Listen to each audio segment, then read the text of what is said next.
Welcome to Season 2 of Build and Grow, a series dedicated to helping businesses go beyond financial management to achieve financial growth, resilience, and innovation. As businesses continue to revive and pivot to new models in these times, your story is proud to partner with HSBC for another season of inspiring conversations, insights, and observations from some of the newest trendsetters in business and stalwarts of the ecosystem. Tune in to power your next phase of growth and business continuity. Hello, everyone, and welcome to this episode of Build and Grow Money Matters in association with HSBC. Amidst the unprecedented slump of other industries, the Edtech industry has witnessed a notable demand spike. Today, we have with us Manan Kurma, founder, CEO, and the first teacher of one of the most exciting Edtech startups in recent times, Cuemath. It's a math excellence program for children between kindergarten and class 10, and it is offered through an online education model. Before founding Cuemath in 2013, Manan built Locus Education, a JEE prep test venture. He's an alumnus of IIT Delhi. Manan and his team are enabling 1 lakh plus K10 students across the world to learn math, coding, and related skills by engaging 7,000 plus expert teachers. Welcome, Manan, and how are you? I'm great, Vishal, and happy to be here. Happy to be chatting with you. Always lovely to meet you. Amazing to have met you too. Last year was really difficult for most of us. Right. So, how was 2020 for you as a startup, and how has it changed you, your perspective as a founder, as a leader? What has changed from the business perspective? Right. So I think, Vishal, overall the year was very challenging, but also very rewarding. Beginning of the year, the first quarter of 2020, a significant part of our business was still offline classes, and we had a minor online component. And I still remember March was a very crazy month. Lockdown was announced, and suddenly everything went haywire, and we had to literally redo our yearly plans, in a matter of weeks. But we reacted decisively. We moved our entire user base, our teachers, our students, almost overnight, to our live class platform. And since then, we have seen tremendous growth. And overall, we have come out very, very strongly. As evident in the growth, in a fundraise we've recently done, and so on. And during this whole period, our team has also expanded significantly, maybe more than 100%. And one personal thing for me is I always had a mental block around remote work. But I saw firsthand that remote working can be great and can be very efficient. So very interesting year, very weird year, but we have come out very strongly, Vishal. Okay, great to know. How has it changed you personally last year? I think personally I've become more efficient, with my time. But I think they've also been, some deeper lessons. A lot of my friends who run companies have had a hard time, especially in industries like travel, hospitality, and so on. And I think running a company needs resilience. And the importance of resilience has, really, really struck me through this phase. I think for any would-be entrepreneur, resilience is one trait they really need to have, because anything can go wrong at any point. Well said. Manan, math education also tells you how innovative a nation is, and you've been trying to solve that. Right. Can you tell us the story behind starting up Cuemath and the gap it is trying to fulfill? Right. So, Vishal, I always loved math, since I was a young kid at school. I was one of those math nerds, and I, as you said, I went to IIT Delhi, and straight out of college, I started teaching math to high schoolers who were high schoolers back then, 3-4 years younger than me, who were preparing for the JEE entrance exam. And I did that for the next many years. Taught more than 10,000 students myself. Met students of all kinds. Students who were struggling, students who were complete outliers in terms of their math proficiency. But during those few years, I realized that the problem with math education is not really at higher grades. There's so much edtech interventions happening at higher grades, at 11, 12 test prep level. But where things really go wrong is young grades. Where students really start to go off the rails is young grades. Math is something that students start learning right from kindergarten onward, and there's a certain way you have to learn math if you need to do well at it. And in today's age, as the AI economy is coming, as data is becoming more and more important, and we live in a world of big tech, as they say, math is one of those skills that's not just a subject anymore. It's a life skill now. And the idea of Cuemath was to, so when I saw firsthand with so many students that they're struggling, and no matter how much effort I put in as a teacher, it's very hard to course correct at that senior grade level.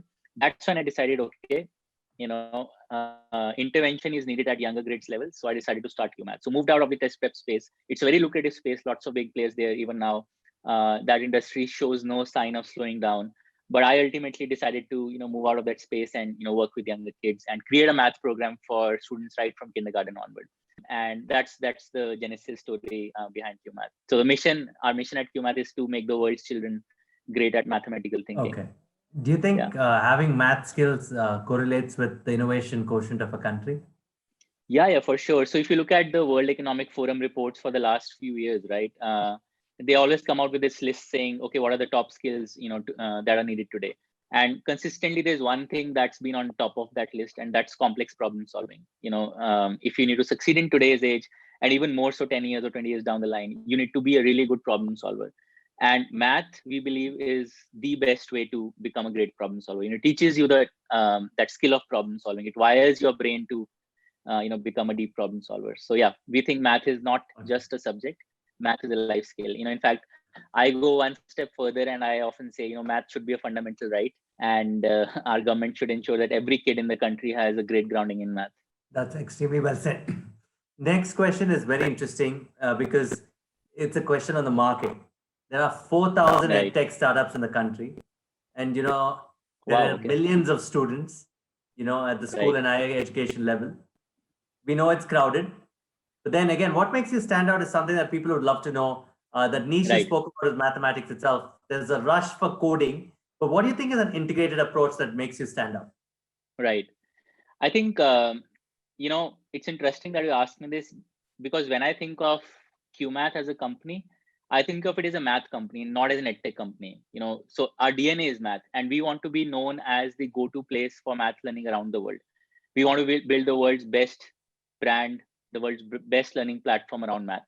So that's the first thing. We have a very, very sharply defined focus around math and allied skills. Secondly, I think we focus very deeply on outcomes, on learning outcomes. Our approach, if you see the way our classes work, how we combine the soft power of a teacher with the hard power of a machine, and bring the two together to create a holistic learning experience for the child.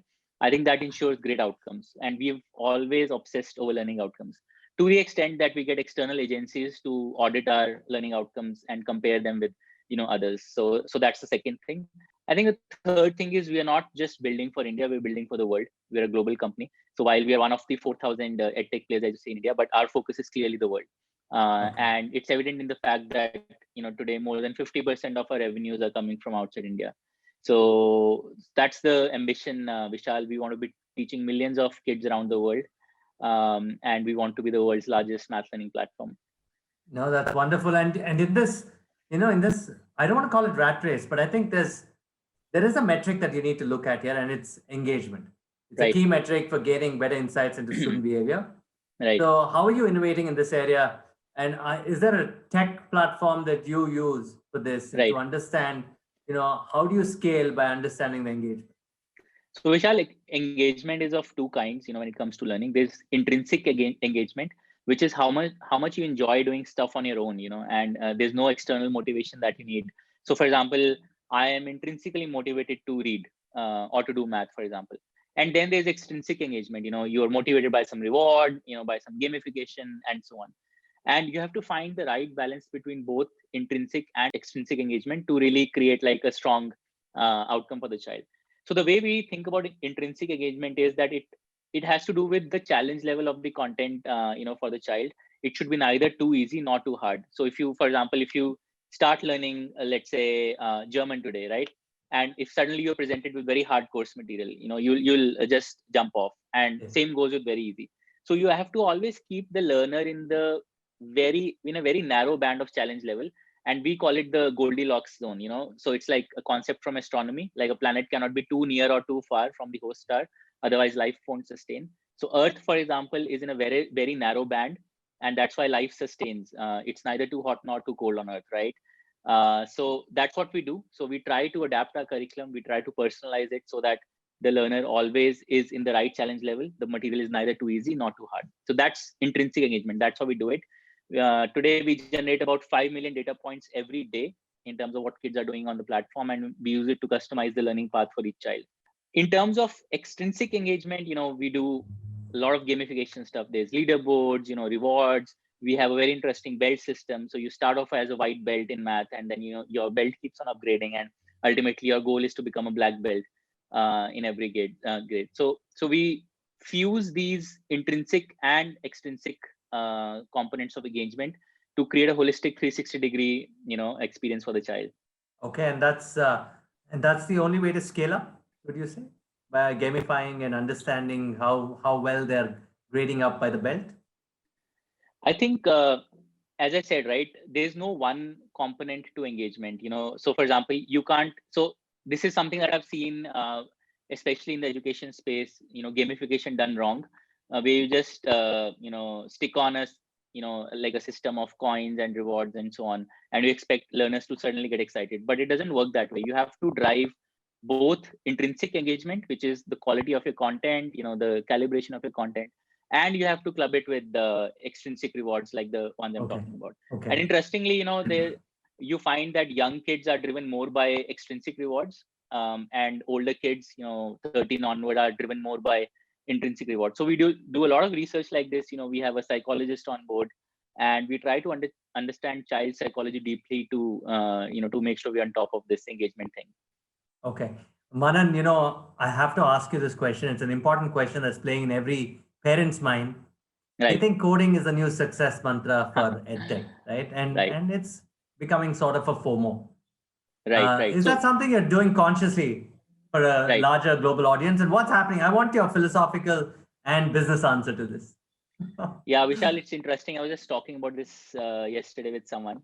So if you look at all the analytical skills, that are buzzwords today, like coding, data science, artificial intelligence, machine learning, ultimately, and if you think of all these skills as a solar system, ultimately the sun is always going to be math and mathematical thinking. Math is going to be the core of all analytical skills now and in the future. So no matter what you choose to do in the future, you have to have a very strong grounding in math. And that is how we think, even when we do coding. So we've recently, it's been a year now, but we've launched a coding program as well. But our coding program is very heavily linked to math and mathematical thinking. We are not just doing coding, because it's suddenly a buzz. For us, coding was always an adjacent skill to math. And we will pick up more skills like data science, AI, ML for kids, to give them the right kind of exposure that they need at this age. So I think falling into the buzz of coding is not right. I think if you really want, as a parent, if someone really wants their kid to get a strong grounding in analytical thinking, coding, it's more like computational thinking, algorithmic thinking. That's the way to think about it, and not like you'll build an app and suddenly become rich, because that's not going to happen. That's really well said. Really well said. I appreciate that answer. Let's talk about the funding part. I think most of the audience would appreciate that too. You've recently raised Series C. What are the key focus areas after this fundraise, and how will you utilize this to increase your net cash flow? So yeah, we raised a Series C round, which was 40 million, and our new investors are LGT, Lightstone Espada, and AWI. And our existing investors have also participated, Sequoia, Capital G, and Mantare.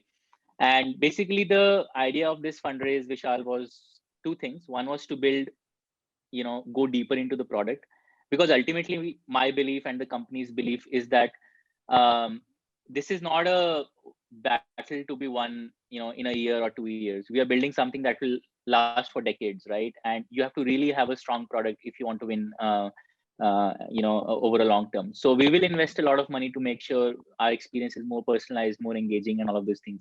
So a significant part of the investment will go into making sure our product is 10x better than anything else out there.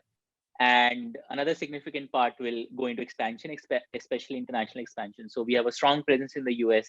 We are going to double down on that. We are going to expand to some other countries as well. So product and expansion, these are the two ways we're thinking about the fundraise. Yeah. Okay. The next question can have us talking on for about an entire day or even a week sometime. So these are the challenges that we face today. The tech space. you can go on about it. There are some big challenges that you have to address. Right. How are you looking to solve these from an Indian context and a global context? So, what is your vision in amidst those challenges? Your vision for the next 1 year or 2 years? What's it going to be? Right. So, overall, I think edtech industry is at a very interesting space. It's going to expand quite dramatically over the next few years. Consumer behavior is changing, has changed quite significantly over the last year, and there's a lot more acceptance for online learning, for example. And obviously, a lot of execution challenges will need to be solved by edtech players. Like, how do you acquire customers at scale?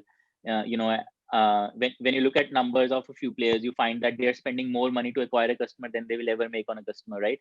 So you have to find ways to acquire a customer at scale, at reasonable cost and so on. But I think the real problem of edtech is something else. I think the real problem of edtech is to figure out how to create outcomes at scale.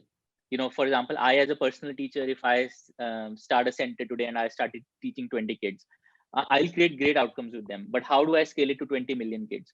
And I think that is the real problem of edtech that no one has solved by far. And there are two key problems there. There's personalization and there's personal. Okay, so personalization of content, which means the learner should get exactly the kind of calibrated content they need at that point, and the personal touch of a teacher. So personalization and personal, how do you scale these two things? How do you create a platform that can deliver these two things at scale? I think that's the real challenge of edtech. And if a platform is able to solve that at scale, they are going to win big in this market. Okay, and I'm sure that you are on that path, and I wish you all the success there.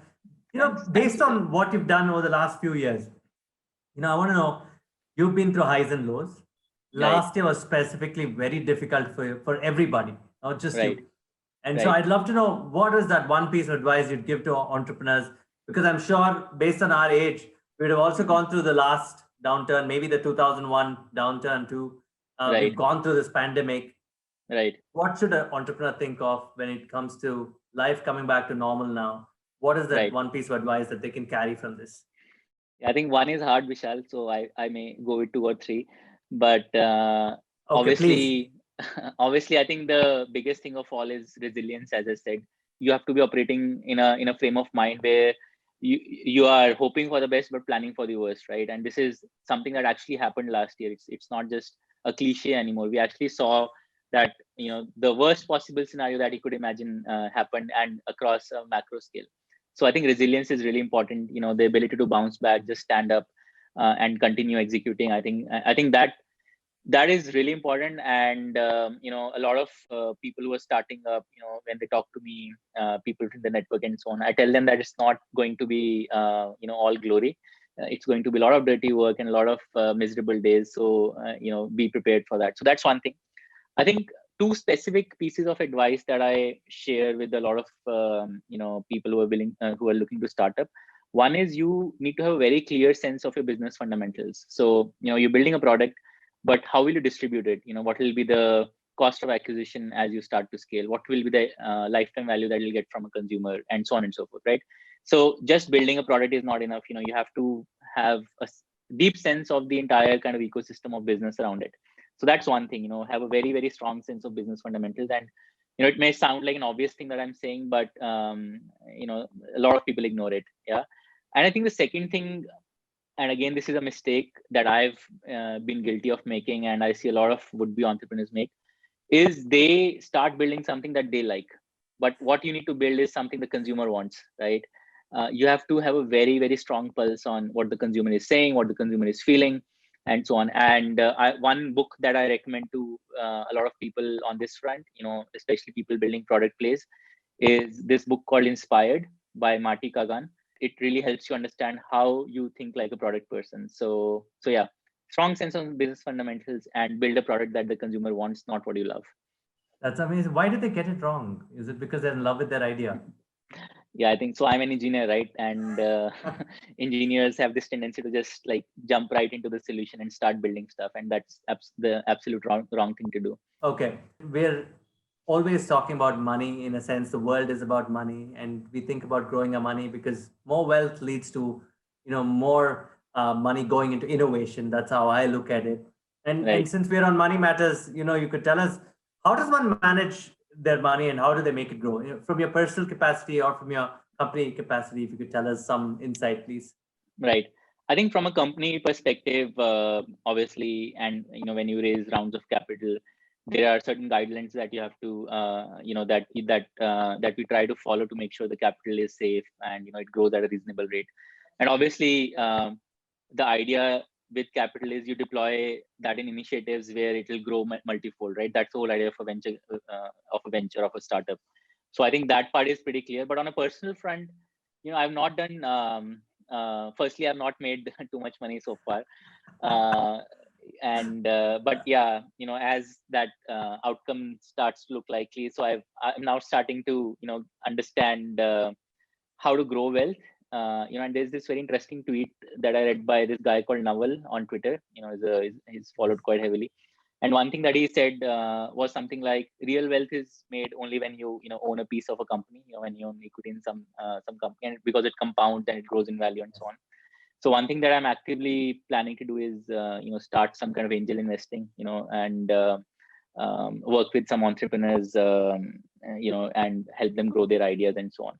But beyond that, there's nothing concrete so far, Vishal, that I can share with you. No, and I'm sure that you will do very well because you are solving the need for the world, which is to have the basic fundamental math skills. And because of those math skills, people can go innovate and change the world and increase wealth. And I'm sure you are going to do it. Okay. Right. Okay. But for us to grow, Mm-hmm. we need support from the financial institutions. Right. So as an entrepreneur, what is your expectation from banks? Yeah, that's an interesting one. I think our banking partners have generally been pretty supportive, in our growth journey as a company. But one thing that I always wonder, and I've spoken to this with a few of my colleagues in the company and outside, is when I look at how banks interface with consumers versus how